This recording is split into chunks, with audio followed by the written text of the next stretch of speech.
I am Ranjan Sahay from Asansol. In my previous video, I have taught about the meanings about the function of cerebrospinal fluid.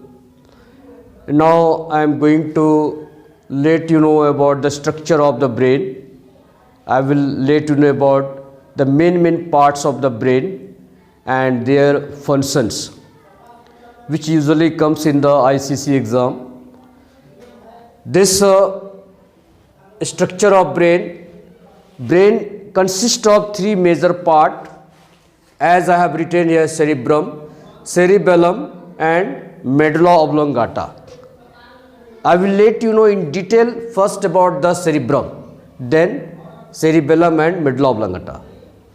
Cerebrum, it is the largest part of the brain. Cerebrum is the largest part of the brain. It is divisible into two identical half egg-shaped structure.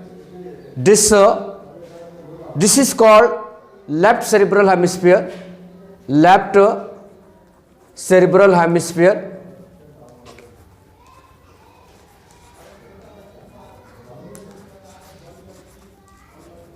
And this is known as right cerebral hemisphere. Right cerebral hemisphere.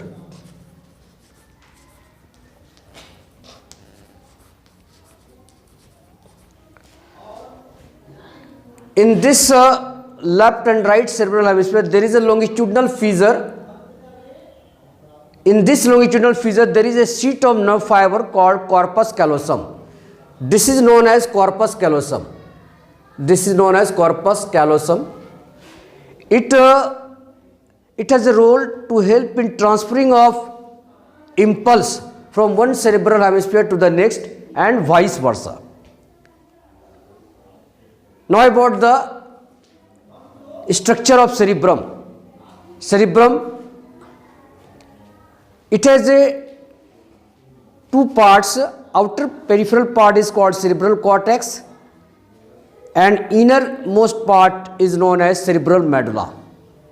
Cerebral cortex consists of cell bodies of neuron which constitute the grey matter. Grey matter. Cerebral medulla consists of axon of neuron which is known as white matter. Okay, you have to know the position of grey matter and white matter in the brain. And this grey matter and white matter is just reverse in the spinal cord. In the spinal cord, grey matter is found in innermost part, white matter is found in the outermost part. But in brain, grey matter lies to the outer and peripheral side, whereas white matter lies to the inner side in brain. This cerebral cortex are highly folded. Numerous folds are there. Numerous folds are there.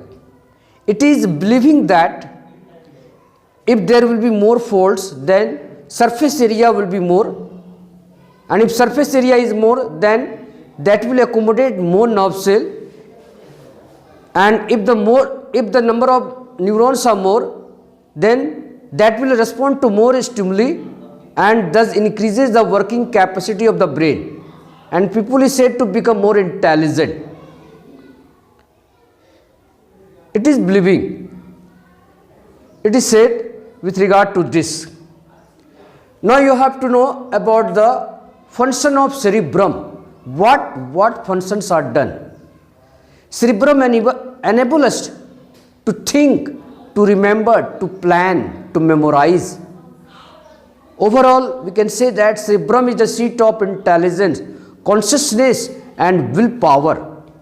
It controls voluntary activities.